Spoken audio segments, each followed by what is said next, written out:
Okay, start streaming? Streaming or start screaming? um, I've got these effects here that I can do.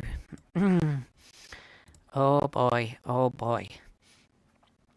I'm just looking at the. I'm just looking at the how to get the monetization back, and that's rather depressing because it looks like I would have to do.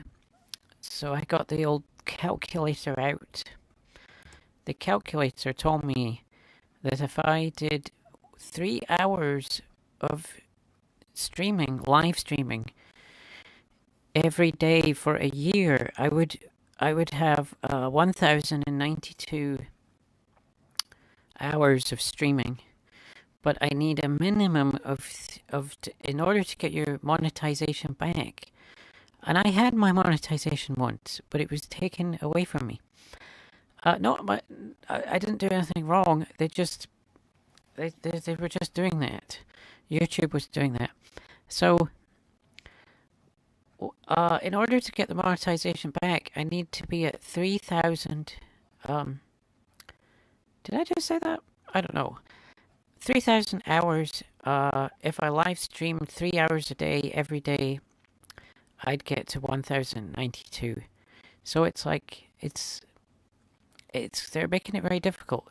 The other way to get your monetization back is 3 million views on shorts.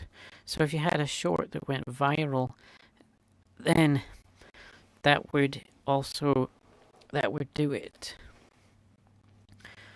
You'd have to you'd have to have something go viral. Let's just see here.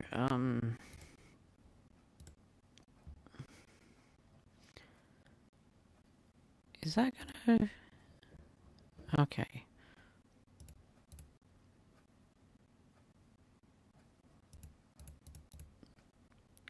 Vertical.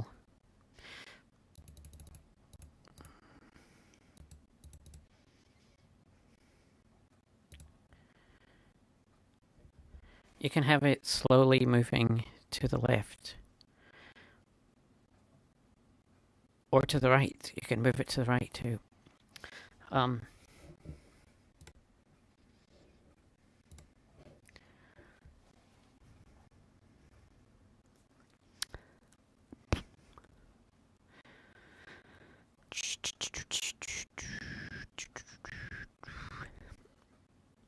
It does make you think. It makes you wonder what you should be doing, where you should be focusing your efforts, and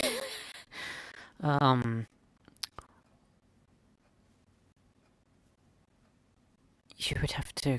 How many hours of streaming would you have to do a day? That's crazy. I guess it's a combination. That's the thing. It's not all about doing the one thing. You have to do. You would have to do shorts, a combination of shorts, live streaming, and but there's also. So here's the other thing: is the people checking out your previous stuff. So if they watch your previous stuff, then that also accumulates hours. And so if they like you, and that's what it gets down to, is if they like you, then things would be okay.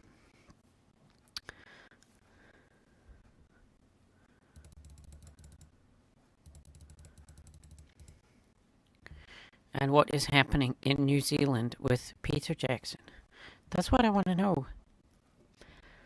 Yeah. I mean, I think everybody who is a fan of Peter Jackson just wants to know what's going on. Is he maybe he's retiring? I just don't know. I still think that they were waiting for the for Tintin to go to public domain, and maybe that makes the whole thing like way cheaper to make. And so by making it cheaper to make, you end up uh, with more what's the word here, profits. But your profits would go up. I mean, that makes sense, doesn't it? That makes a lot of sense.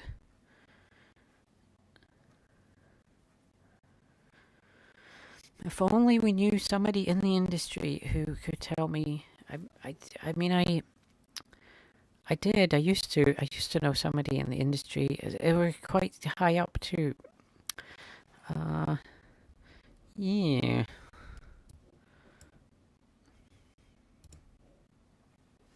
I don't know why it's gone to this, like, it looks like a kind of plaid uh, grid here.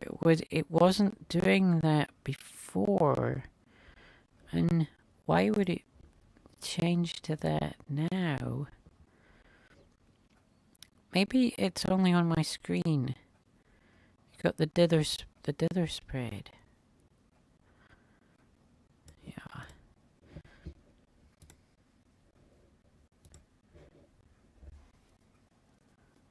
Last night we did Wallace and Gromit, and I don't know how well I did with it, but I do know that. So if anybody here has seen Vengeance Most Foul, which was the one that came out at the very end of 2024. There's a scene where Wallace goes to, I think he's just got up. And you know how they like to do that thing where he gets like, sort of, it's like his bed is, I don't know how to explain it, but suddenly he's in the bathroom. And there's like this scene where the camera just like goes for a really long. It's like the bathroom is incredibly long, and then he disappears. I think through like a tube, like on those swimming pools that they have at fancy swimming pools with like are they called what are they called? They go down the tubes, and then and it's see through, so you can see outside of the building, and you're high up. Well, they did that in this Wallace and Gromit, and I think he was in the nude, and it was just like, I either got, it's maybe just that these things they're maybe just not for me anymore. Maybe it's just for the younger, the young people, and but it's definitely like the style has changed a bit. And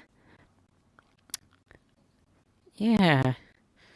But the wrong trousers, I think that was the one that received maybe two Oscars, or definitely one Oscar, I think. And that's got to mean something, no? I mean, I wish I could speak to them, and say, but it's terrible though, isn't it? Terrible for a film critic. Like, this is what I feel so bad. It's like ripping apart these things. Well, they've made them. They've reached the final cut, as they call it. The movie is complete, and then you come along and you're like, yeah, it's we were talking about art college and how it was, there was a lot of criticism about what was going on. Sometimes they would gather around like somebody's screen, and then they sort of proceed to kind of ask questions and kind of dissect the thing. And I don't think anybody really liked that. And but it was all done. I guess in the it was done with good intentions to make you better at what you were doing, and I can imagine, when there some of these productions at the moment, I would imagine it's really like it could. I mean, I guess it's probably different on every production, and but it does get so there's like a sort of best of the best or uh selected to be to be at these places. I mean, you just get that feeling. I tried to get I applied for a job at Valve, and uh, they you definitely you know that they want somebody who's good at programming as well as it's like they want a sort of a what do you call it, like I think it's called a generalist or something, but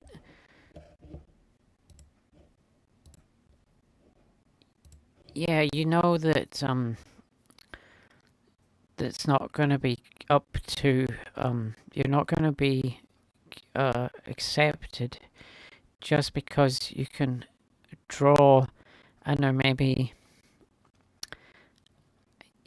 you maybe got writing abilities, and they're wanting probably a bit more than that. Yeah.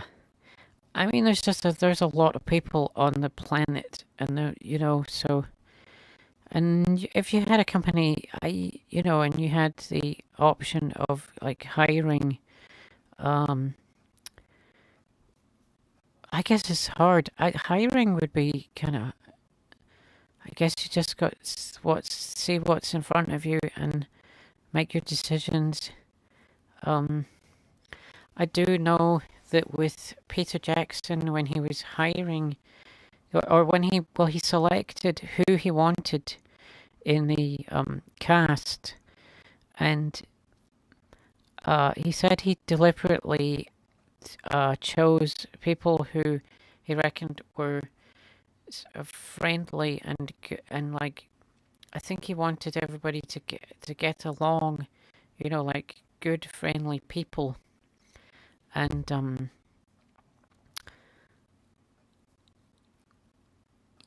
that makes me kind of think too, that it must be nice to end up in a like a place where everybody's friendly and I'm not sure where I'm going with this one, but I'm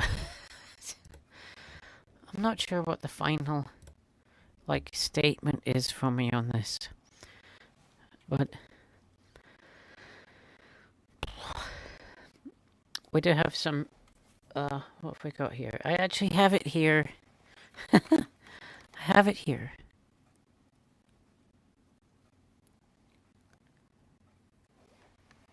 Let's see.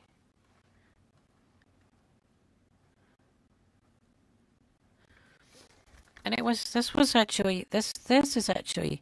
this is quite a special film because it was so Steven Spielberg was willing to make a CG movie, and he hadn't been willing in like I don't know how many years of his career, but then suddenly he's okay with doing this. And this, of course, yeah, this was wet digital. Pretty sure it is. And they're not mentioned on the back here.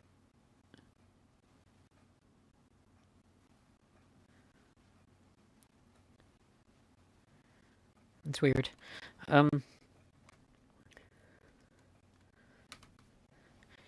It was when you went to see this at the movie theater, and I actually did go to see this, And I do remember, this is kind of embarrassing, I guess, but I think I had jet lag, and I was starting to get kind of hysterical, and it was special. I'm telling you, it's a special movie because the if you compare it to Polar Express, say, it's like night and day. The characters. It was to do with the eyes, I think, and it's yeah. It'll be really interesting, if they do another one to see what it will look like. Yeah, that will be interesting. I wonder if that would get me out and into a theatre. I haven't been to the movie theatre since that day. Yeah, that day where I have a photo of it actually. I could try and put it up onto the screen. At least I think that was the time, wasn't it? Oh goodness. It may not be. I don't know. I'll see if I can get it. Uh-oh. Okay, this software is weird. Okay, so the last time I went to the movie theater, it was I went to see two movies. I must have known. I must have known ahead of time that I would not be going there in a really long time. And I went to see the Wes Anderson um, Asteroid City. I think it was Asteroid City, and I saw that like something like 9 a.m. and I think they lowered the price on the ticket for me for everybody who went to see it at that time, and and I had a really good time with it. The Wes Anderson stuff, it seems to always kind of deliver in some capacity, you know. It it was, yeah, even just that opening with the train, it was, oh man, it was really good. And then in the so the other movie that I saw was the Indiana Jones and the Dial of Destiny. And I've talked about these in a previous video. We're now getting further and further away from the release of that movie, and I do know that a lot of people, they don't like it. And I saw it a second time, and I don't I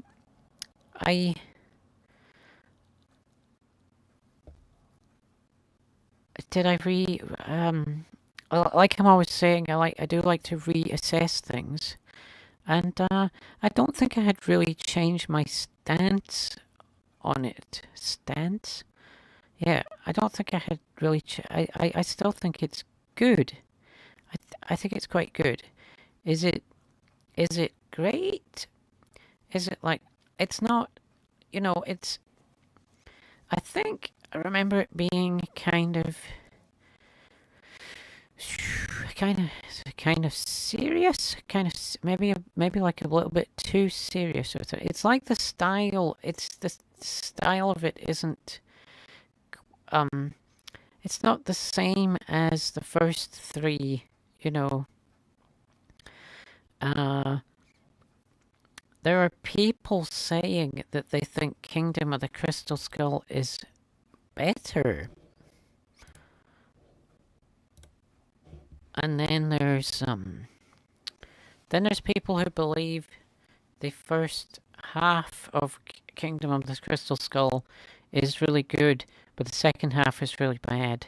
And I can kind of get on board with that one. Kingdom of the Crystal Skull just needed a bit of editing, and and it would be a lot better if they just cut out a few things. Uh, but yeah, Kingdom of the Crystal Skull was not so good. Dial of Destiny got problems. It's got problems, but it's better, all round. And I really like the bit at the end where they go back in time. I really like it. A lot of people did not like that. A lot of people did not like, I think, Pacific Rim. But then it's like you get back to the internet where I think it's just I guess it's the what they call it, the vocal minority, and you just like it's clearly Pacific Rim was a hit and did well because it was they did a sequel. So, and I think there's even like I think there's an animation show now. But I like the humor in Pacific Rim and the visuals, and it's a good bit of directing, and I think that he is in a way he's a bit like Spielberg, Gilmo. I always Peter Jackson actually calls him GDT. I think because, and I've always wondered if it's because he can't say the first name, like me. So, I actually had a dream, and I think it was like a recurring dream that I met Peter Jackson, and it was like an interview or something, and and they're really quite they're quite powerful dreams because movies are such a big kind of thing in my life, and it was just I guess there's an element of sad to it, but there's also it's powerful because you can remember that it happened. Some dreams just completely fade away, and they fade away rapidly. But yeah, and I think I had another one where I met Steven Spielberg. I think it's very strange, the world of dreams, and it would be nice if we could record our dreams. That would be fascinating. Yeah, I think so.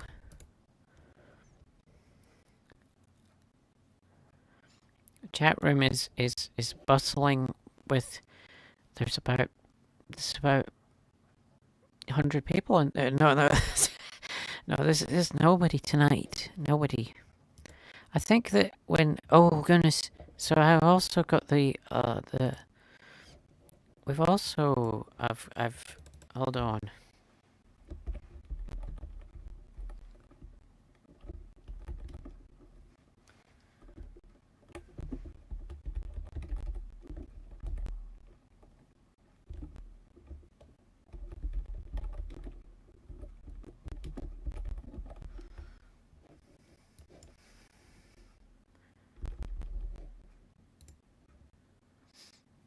Goodness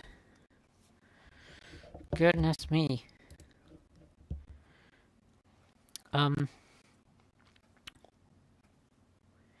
Yeah, that does make you think though about the monetization.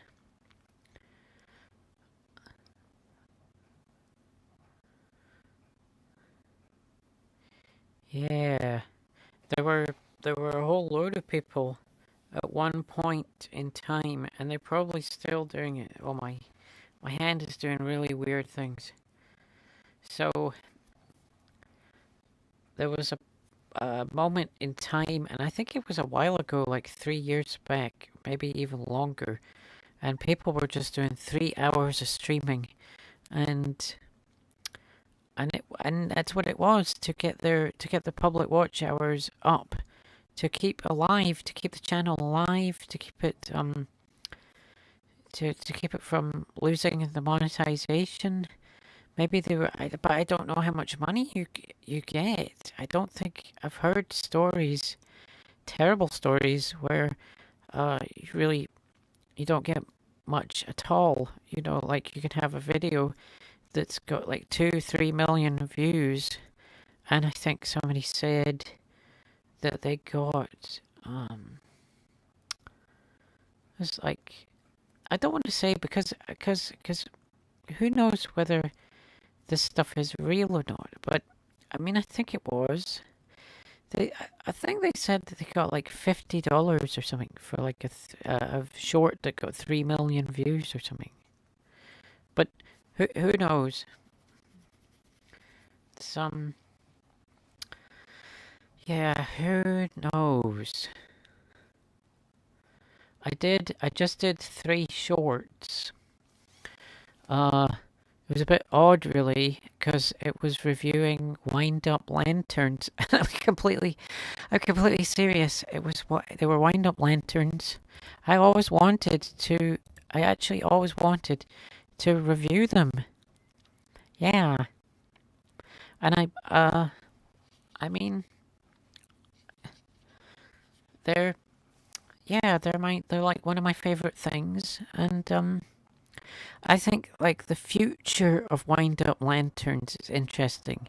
You know, will they be able to create a brighter light? Because that is, let's face it, that is the problem with these wind-up lanterns, is that the light is kind of, unless you wind like crazy, you know, like you like wind like, like your life depends on it. Um, it's bright for a little bit, but then you know, you'd have to wind. I don't know how much winding you would have to do but you can get it so that it's bright for a little while, and it's nowhere near as bright though as like a, you know, like a flashlight with like 3 batteries in it. Like nowhere near as bright. But I hope that they get better at it. I don't know if they can get better at it, but I did hear that they set AI on problem solving tasks, and they got it. They set it to 2 weeks of working away on developing new types of energy, or new types of battery, and it came up with something. And so we just keep seeing like new technology keeps changing, particularly at the moment, it seems. I got to drive a 2025 truck. So it was a Silverado Chevy, was it? I don't know. It's a Silverado truck, 2025, and so it had like all the it had a lot of things going on it. Um, it had so it had so I was driving it, and I was wandering, I guess is the word, wandering into the middle. You know, I guess I was going maybe over the middle line slightly or something, and then the steering wheel started to there was like, what's the word? It was like forcing me, like it wouldn't. I think it was gonna possibly take control, because it was detecting that there was traffic up ahead, and it was kind of forcing me. You know, I was sort of fighting with the steering wheel a bit, which was the weirdest thing. I thought there was something wrong with the truck, but it turned out it was I think it was that. I'd never experienced that one before. It also was it knew what the temperature was and switched on the heated steering wheel, and that was actually really nice because of the arthritis going on in the hands, and that was actually really good. But that's not as, I mean, it surprised me, but it's not quite the same as the steering wheel thing. But I mean, they definitely want to get rid of, they want the driverless vehicles, and they I don't know if they want to get rid of that steering wheel. It would be nice, wouldn't it, if we had a manual override, and then, but I think I don't know. I guess so. We'll see where it goes to. And the robots that are coming. Oh, what's that going to be like? Uh, yeah. So, I don't know. I'm trying to think what else could I talk about here. There's not really anything much to talk about. I think I've run out. So, I guess I will be going.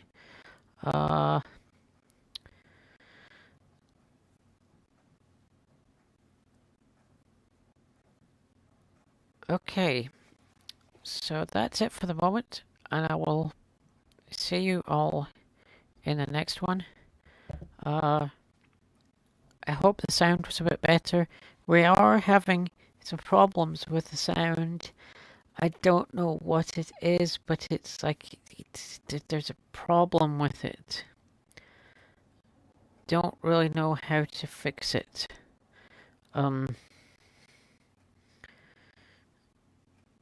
I'll maybe experiment with it tonight. Maybe I don't know. Okay. So that's it for the moment. This is the movie and food people. You have been watching Michael Dowswell, the Michael Dowswell Show, and I will see you all in the next one.